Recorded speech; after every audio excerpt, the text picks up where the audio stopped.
मैं अभी कार से आया तो मेरा ड्राइवर जिस रास्ते से मुझे लेके आया तो वहां पर रास्ते में मैंने एक जगह देखी जहां पर बहुत सारे लोग थे जिनको कोई दुख नहीं था, कोई तकलीफ नहीं थी,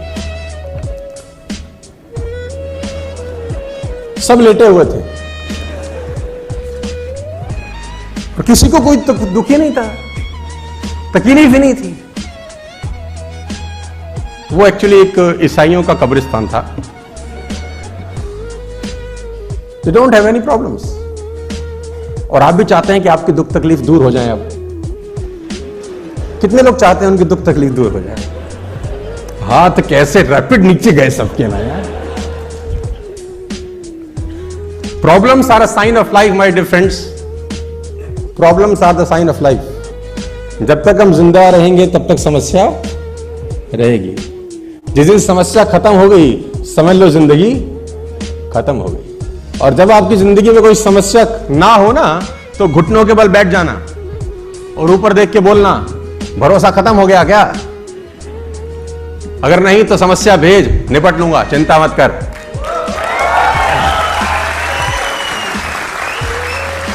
आपकी समस्या मैं खत्म कर दूं, कर सकता हूं, तरीका है। वो लेटा है, उसको मार, उसको कोई तकलीफ नहीं, उसके नाक में घुसंड मार, घूसा मार, दबा दे, तकलीफ होगी उसको। वो लेटा है, कह रहा तू करे जा। तकलीफ हो गई उसी को जिसकी जिंदगी में कुछ ना कुछ चल रहा है। ट्रेनिंग का बहुत जरूरत है सर, बहुत ज्यादा जरूरत है। और जैसे कहते हैं ना कि वो जो कोयला रहता है वो अंगीठी के अंदर गर्म रहता है। कोयला अंगीठी में गर्म रहता है, जैसे अंगीठी से बाहर निकलेगा ठंडा हो जाएगा। ऐसा समझो कि बहुत सर्दी पड़ रहा है, कहीं बहुत सर्दी पड़ रहा है और आप किसी रूम में हो, बाहर है -12 डिग्री, -14 डिग्री, -15 डिग्री टेम्परेचर, अंदर अलाव जल रहा है। अलाव समझते हैं आप लोग? आग जल रही है, बॉन फायर जला रखा है आपने, उसमें लकड़ी डाल रखी है अंदर और -15 डिग्री बाहर है। आप अलाव के पास बैठे हैं, आपको सर्दी लगेगी कि नहीं लगेगी? नहीं लगेगी ना। जैसे जैसे अलाव से दूर होते जाएंगे सर्दी लगना महसूस होता जाएगा कि नहीं होता जाएगा? बाहर जितना भी टेम्परेचर है, अगर आप अलाव के पास हैं तो बाहर का टेम्परेचर आपका बाल भी बांका नहीं करता। क्या मैं ठीक हूं? तो ये अलाव ही है, ये ट्रेनिंग कि इसमें रहेंगे, बाहर का टेम्परेचर कुछ भी हो, तकलीफ कुछ भी हो, आपका कुछ नहीं उखाड़ता फिर वो। और सीखना जरूरी है क्योंकि बाहर बहुत सारे सवाल होंगे आपसे। जब तक आपको पता नहीं होगा जवाब क्या देना, आपको बहुत तकलीफ आएगी। वो एक बहुत पुरानी सी कहानी है कि एक आदमी ना आंख चेक कराने चला गया। बहुत जगह सुनाया मैंने। आंख चेक कराने गया तो वेटिंग थी, तो सोफे पे बैठ गया।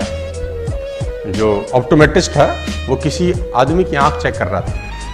तो उनके पास एक चश्मा सा रहता है ना, जो खाली रहता है अंदर। तो उसने उस आदमी को चश्मा लगाया और उसमें एक शीशा डाला।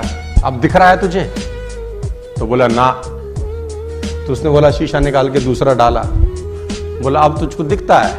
तो बोला नहीं, थोड़ा थोड़ा दिखना शुरू हो गया। अब ये बाहर बैठ के ऑब्जर्व कर रहा है उसको। फिर उसने तीसरा डाला। बोला अब, कह रहा अब थोड़ा सा साफ हुआ है। फिर उसने चौथा शीशा डाला। बोला हाँ अब मुझे बिल्कुल दिखाई दे। तो उसने पर्ची बनाई कि बाहर चश्मा बना दिया। अब ये गया, अब इसका नंबर था, ये तो देख रहा था बहुत देर से। अब उसको भी वो चश्मा लगाया जिसमें 2 छेद थे। पहला शीशा डाला, तो तुझे दिख रहा है? बोले नहीं। तो उसने वाला निकाल के दूसरा डाल दिया। बोला अब दिख रहा है? बोला अभी भी नहीं। उसने फिर तीसरा डाला। बोला अब? बोला अभी भी। चौथा नहीं, पांचवा नहीं, छठा नहीं, सातवां नहीं, आठवां, जितनी ट्रे थी सारे डाल डाली। अब कह रहा नहीं। तो जो चेक कर रहा था उसने बोला नहीं पढ़ा जा रहा? कह रहा नहीं। बोला पढ़े भी हो? तो बोला नहीं, इसलिए तो पढ़ा नहीं जा रहा। तो बोला यहां क्या करने आए हो? तो बोला हमको लगा चश्मा लगाने से दिखता है। उसको बोला चश्मा लगाने से दिखेगा तभी जब पढ़ाई अंदर पहले से होगी, अंदर से होगी तभी दिखाई देगा। अंदर से होगी ही नहीं तो दिखाई। मैं चाइनीज लैंग्वेज लिख दूं, यहां चाइनीज, कुछ चाइनीज ची चो चा चा चू है, ऐसा कुछ लिख दूं तो तुम पढ़ पाओगे क्या?